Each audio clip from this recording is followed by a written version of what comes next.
GSL Code S. I am Artosis here with Wolf because poor Taesis is sick today. Guys, tweet at Taesis and tell him to feel better. He's calling me Taesis on Twitter. I hope that he's feeling well tomorrow, even though I'm having a great time with you, Wolf. I'm having so much fun here. I love to get to cast Code S. I always get these special privileges every now and then. And That's right, man. It's awesome, man. So we just saw parting 2-0 the STC. The second game, a very razor-thin game where, yes. I mean, it wasn't at first, but things tilted very quickly into Parting's favor. He just basically outplayed his opponent. The STC made too many mistakes. He overextended himself a little bit, and Parting knew exactly how to pick him apart from there. Yeah, it was kind of crazy, man. That game went back and forth a couple times, ping-ponged around. Definitely, that best of 3 is something any Protoss or Terran player should watch. Yeah, definitely so. I would absolutely go back and watch it. I mean, it's in one way how to look at how to play from behind, try to catch reinforcements, things like that. Everything that Parting did only works if STC makes mistakes, but I mean, he knew that. So he was like, well, I mean, I either lose or maybe he makes mistakes and I win. So he went for it. Everyone still makes mistakes. I mean, no one's perfect, man. Yeah, absolutely not. Yeah. Our next matchup is going to be MarineKing versus TaeJa. MarineKing is perfect, but everyone else, no. MarineKing is out of control lately, man. He used to be imperfect, but I think he's reached perfect form recently. He buffed that stuff out, man. He's like the Hubble telescope lens. He's just completely smooth in his play. In my opinion, I feel like the biggest problem with MarineKing before was that his nerves affected his play, but that just does not seem like an issue for him anymore. Yeah, he's gotten over it, man. He's won 2 MLGs, got second in another one. He's just been kicking ass, and he's on fire. But TaeJa, rising star, he's been playing very well himself. Yeah, I mean, I really feel like TaeJa has always been a strong player and one that was kind of in the background as far as fans go, but now he's gotten his way pretty deep in Code S. He's recently joined Team Liquid, and he's getting a lot more attention right now, and he may be able to take MarineKing out here. MarineKing's TVT has kind of been an Achilles heel for him in the past, but I still feel like he's the favorite here, despite the fact that he's jet lagged. Yeah, well, I think he's the favorite basically against anyone in the world. Right, so, I mean, that's okay to think, Wolf. That's fine. I don't fault you for that. Antigua's spaceship, it's a map that we can see some very long TVTs on, but also there's some cool little areas that you can attack. Yeah, definitely so. Let's go ahead and jump into our first game between these two players of the GSL Code S, Wolf and Artosis. Sick outro. I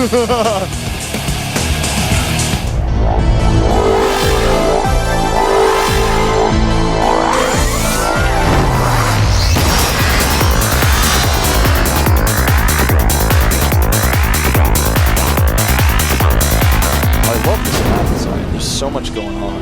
There is. Why don't you introduce these players, I will. And we'll talk about what's going on. At the top right, member of the Team Prime, the King of Marines, he is MarineKing Prime.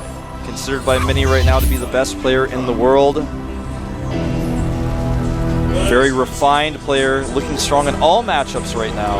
Everyone's any scared strat of this guy. too. Yeah. Look at that. That's the rise of MarineKing right there. Look at that. That is actually 9-1. I wouldn't want to walk up that hill. No, I would not either. It's too steep. It's much too steep. That's why I would not want to walk up it either. Same for me. Now our blue Terran player down here at the bottom left, a member of the Team Liquid, he is Liquid TaeJa. TaeJa, a strong Terran player, never really being able to go all the way until recently. I think this is the furthest he's ever been, according to that hill, which I also like to avoid as well. Looks like it is. Well, at least you can rest near the top. Yeah, I noticed that. I like that hill a lot more. It'd be much more comfortable to climb. Yeah, definitely so. So, Wolf, you were talking about Land's spaceship and how you like it because there's so much going on. Yeah. Explain to me your thoughts. One of the reasons I was saying a lot was going on was because the background was really cool. That's what I meant. Oh, okay. The background is really cool. You are right about that. But what I would also like to say about this map is that it's really huge, and it's not like the easiest. Oh, I like that T-shirt. Nah. Yeah, that's cool. I mean, the sign's cool and all, but the T-shirt, that's what really wins me over about this guy. Yeah, that's... You know what? I'm going to go ahead and agree with you. That's what wins me over about that guy. Now, this map is really big. There's a lot of bases. They're really spread out. It's not like some of our other maps. Like, for example, Tal'Darim Altar is also a huge map, but there are just so many more bases on that map. This map is spread out, but there are bases really spread out as well. There's not a lot of overlap with the bases. To take an external base, it's very far away in TVT where there's a lot of drop play. It's a little bit scary to do something like that. So taking a 4th base on this map, well, it's going to feel a little bit more familiar. If the game goes later, the 5th base is going to be the tough one. And also, of course, the 4th base is a little bit of a smaller base, kind of like on Daybreak, for example. It doesn't have as many resources. Well, you know, a lot of times I've been seeing recently for the 4th base, people are taking that one out in the middle with the extra rich Vespene behind the vents. And that's really cool to me because, well, first off, it's a rich one. Second off, you have to use 4 SCVs to mine from efficiently. And third, anyone can kill that from the low ground so easily. Very true. I feel like that is one of the most interesting expansions, if not the most interesting expansion we have in all of the GSL. That's exactly what I was going to say. It's the most interesting addition I think I've ever seen to a map in the GSL, and it's really cool to see how maps are evolving right now. A real big shout out to the map making team because we saw all sorts of crazy maps in StarCraft 1 evolve with weird things inside of them. But I'm really interested to see what we're going to see from TaeJa here. It looks like he's doing a variation of the Reaper expand, sending that Reaper out now to get a little bit of scouting information. Whereas MarineKing is going up to gases very quickly, taking his 3rd gas super fast. You know, I'm always in favor of people taking their gases very, very quickly. But that is the quickest 3rd gas I think I've ever seen. Yeah, me too, man. With that a build like this. Really fast 3rd gas. This is really neat. Oh my God, I really wonder what he's going to do here. I think it's going to be mech. Yeah, I do too. There's no other reason to have that 3rd gas this early. He's already got the factory going up here. It's absolutely going to be some form of mech play. I would say so. It's kind of wild because I think even with mech play, why are you getting that 3rd gas so quick? I'm really excited to see the differences in what he's going to do here. I mean, obviously we're going to see like a Banshee with Cloak. Yeah, definitely a Banshee with Cloak. What in addition to that? Because you can do that with 2 gases. You know, so maybe a Banshee with Cloak plus he wants to jump into siege tanks right away or something like that? Yeah, that's what I'm really curious to see. It's definitely going to be, it may be a faster second factory with the Cloak as well. Now, something that's really important to know is that TaeJa has seen that fast 3rd gas. He also saw at the natural that SCVs were only mining from that gas, and it's very clear to him now, oh, MarineKing is definitely not going into bioplay from here, even though he wasn't able to jump up into the main. It's very clear to him what's going on now.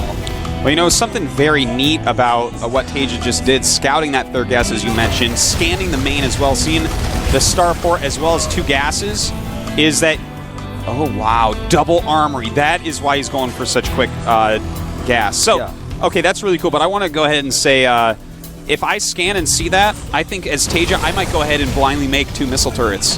Yeah. And if he blindly makes 2 missile turrets against someone that's actually not going for Banshee's, actually just going for the quickest a ton of upgrades wasted ever. Minerals. That's a bunch of wasted minerals, Wolf. It is.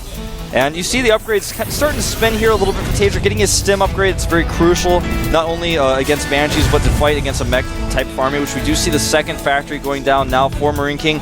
This double upgrade style is something that I saw before. I believe it was in Team League. I don't remember who did it, but someone was doing this earlier on with the double armory upgrades. You can tweet at me at Proximal if you remember, because I remember talking about this with Caldor quite a bit. Someone was doing this, getting very early plating. I feel like it might have been SC or something, but I don't remember exactly who it was, but it is something that I have seen once before. It's really creative because that plating makes such a difference against all the Marine firepower that you're going to face. It really does. Plating is actually insanely good on units, especially like Thor's. Well, we do have a little Hellion drop coming in here, going after these SCVs, killing a couple right away. The Marines are in here with Combat Shield, so the Hellion's not doing the best job, but doing all right. So, a clump up from TaeJa. Going to lose some additional ones, and MarineKing going to get out there, losing just 2. Yeah, decent trade, killing 2 workers as well as some of those Marines. A pretty good trade for him. He's got those upgrades spinning. Now, with this type of build, he's getting the 3rd factory now. Now, the question is, when will he move out? Is he going to wait until max off of these 3 bases? Is he going to be going for a timing where he gets those first... You know, when you hit that huge clump of Hellions, you move out with that. He's actually going double Tech Lab here rather than double reactor, which is something that I wasn't expecting to see from him. But with that plating, it does kind of make sense. Yeah, I'm actually not too surprised to see the double Tech Lab on their factories, because if you have double armory, you're not going to go for a 1-1 push out, because the double armory slows down your production so much. The quickest you're going to go is 2-2. And to make sure that you have maximum power then and maximum defense till then, to make sure you make it, you're going to need a lot of siege tanks. The Hellions hell, do what you can with them, do what you want, try to trade as best you can, but just get a huge number of siege tanks and get those upgrades going. Yeah, I agree 100%. Blue Flame is almost done for MarineKing here, as is his first +1 upgrade. I love that SCV out repairing those Hellions. Yeah, that's something that not enough people are doing right now. Yeah, people are like, well, you know, whatever, I'll just try again, maybe I'll get lucky. No, MarineKing is like, I can spend 1 SCV because guess what? Minerals aren't important to mech. That's so very true. he's going ahead and doing that and just getting even more cost efficiency out of everything. Look at what he's doing with his double Viking production as well. This is something that mech players somebody's kind of switch into. Oh, beautiful scout here, catches the medevacs. That's one thing that really could put a damper on MarineKing's strategy is the fact that he is a little bit immobile. He's going to have to play very defensively right now. But scouting these medevacs is huge for him because he's going to know that he has to sit tight, defend at home. He's not going to get caught off guard by it now. Yeah, well, you know, MarineKing right now starting his 2-2 upgrades, so getting a lot of siege tanks as well. And, you know, you were bringing up before some action started how cool it was that he was starting his double Viking production so quickly, and I got to echo that. It's so important to keep your Viking production up and watch for your opponent. We've been seeing a lot of bio players lately against mech. Hold on, though. We do have a little attack over at the third base of MarineKing. He is trying to... He's not even going to cancel it, looks like. He wants to actually hold this, and he will. Yeah, no problem. I like Blue that. Flames, what a man. baller, man. Just actually... He's even got these Vikings in here to clean up the medevacs. Yeah. A great defense. Look at the supply difference already. TaeJa in a lot of trouble, man. Yeah, he really is. I mean, he's fighting against a composition that is going to be, as the game goes longer, superior to his.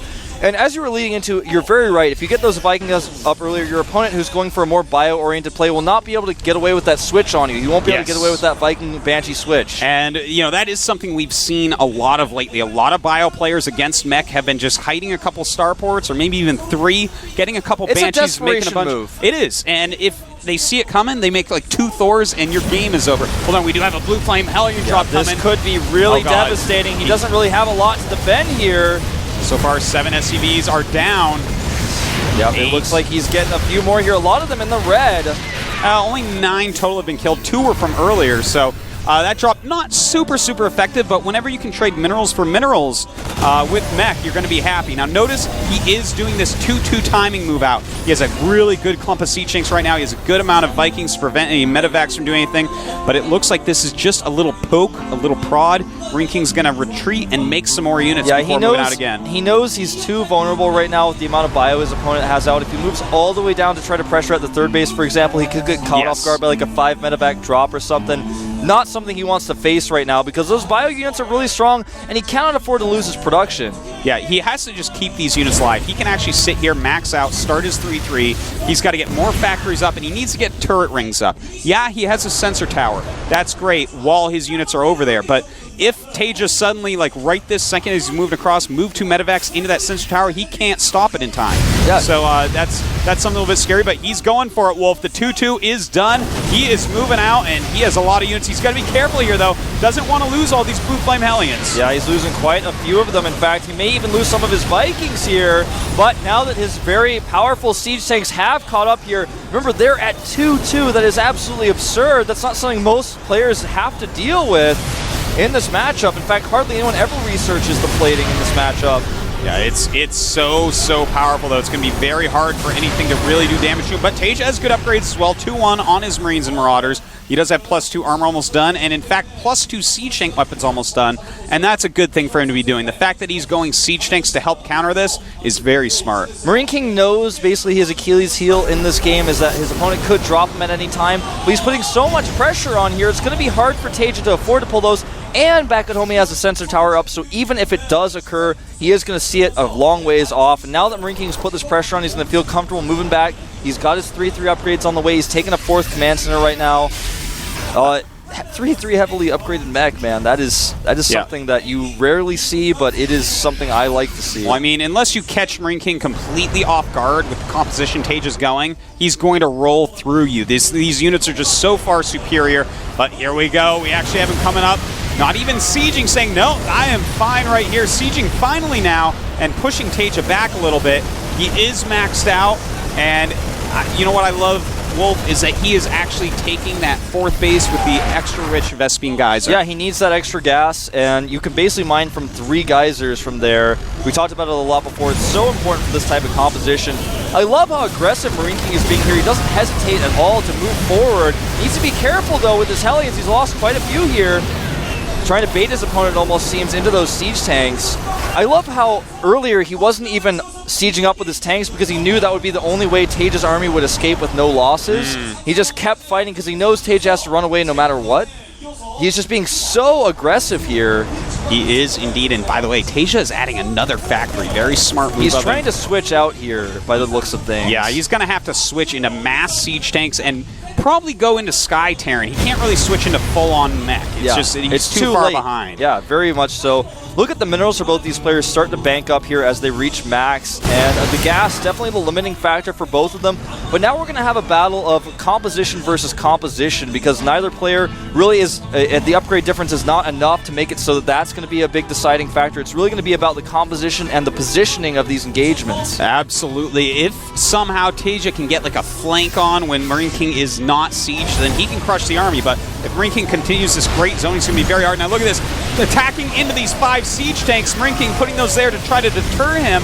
But in fact, he will not be deterred.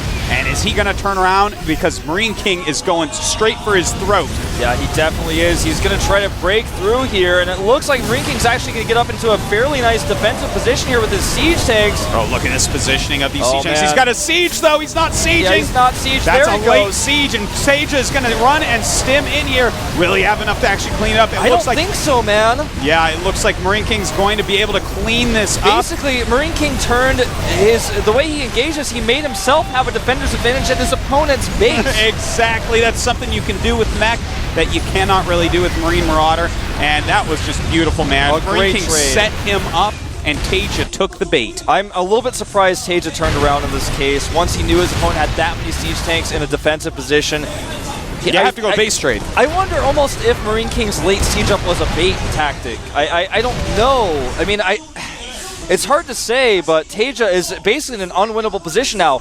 He's got siege tanks containing his base. He can't even really mine efficiently from his third base. He's going to lose that. Probably the Hellions coming in very soon.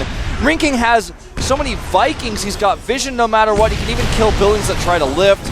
What can TaeJa do here? Well, he's going to do this. He's going to send everything, and look at that. Even dropping his mules to try to take up some shots. Beautiful move by MarineKing, and TaeJa will end up killing off all of these siege tanks. Yeah, but it was just so cost inefficient, it won't matter. 51 SCVs have been killed, and now even more so. Yep, there are those Hellions coming in. He knew the third base is just not protected. He's got only 26 SCVs. Look at that.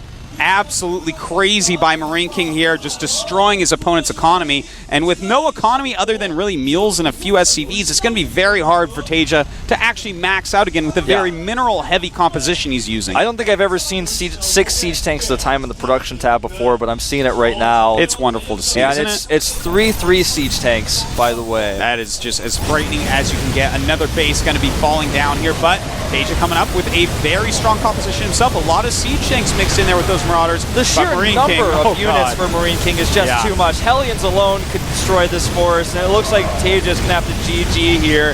He has no real other options at this point. He's down by 100 supply right now. MarineKing looking completely unstoppable as he has as of late. I think MarineKing he's really shown us a very unique style here. It's not some I've seen the double armories before, but I've never seen this sort of aggressive move out with 2-2.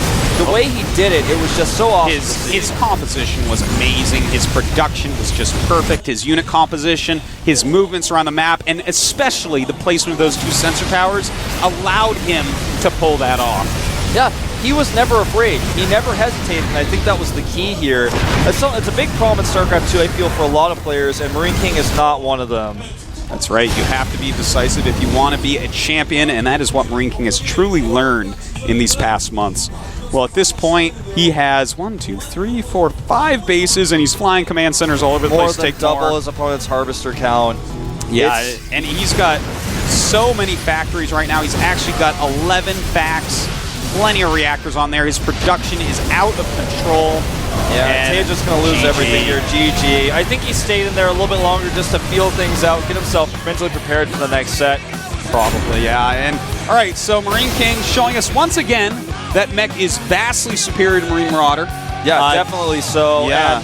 I mean, we're seeing the future here. I mean, it's in the present right now with only certain players. Yeah.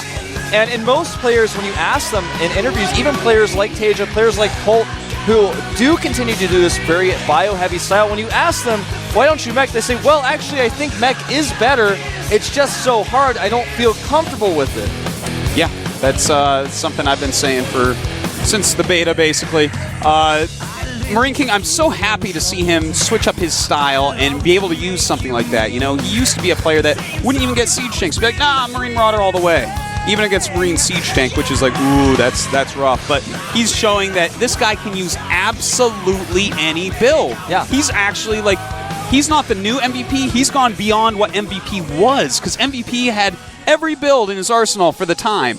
But MarineKing has every build, then some we haven't seen, better micro than everyone else, and better decision making. It's like, what a superhuman he has become. Yeah, he really has. And one thing I want to say about MarineKing, you say he has a lot of build variety, but oftentimes, especially, for example, in his TVP, he would, for 20 games in a row, literally do the same build. Everyone knows he's going to do it, but he does it so well that it doesn't matter. It's just he's got so much variety, and I feel like it's Halloween suddenly, but actually it's not. That was really interesting there. But Trick or treat, Wolf. Well, we have a treat coming up here because we are going to be able to see MarineKing play against TaeJa again. How will TaeJa change up his style here on Cloud Kingdom? Well, I'm interested also to see what type of style MarineKing's going to use, because he does not use mech every game, not by any means. This guy still does a lot of Marine timings, a lot of Marine Siege Tank. We'll have to see what he wants to do. GSL Cloud Kingdom. This is a map where, well, of course we're going to have to see siege tanks. There's too many hills. Yeah, there are so many hills on this map. The watchtowers are so important because you can control them from the low ground. Depending on how things go for you, if you get those, then you can kind of leapfrog your way up to the high ground. But let's jump into game 2 between TaeJa and MarineKing. MarineKing looking so dominant in the last game. TaeJa may be able to tie it up, though. Only time will tell here at the GSL Codas with our Tosis and Wolf.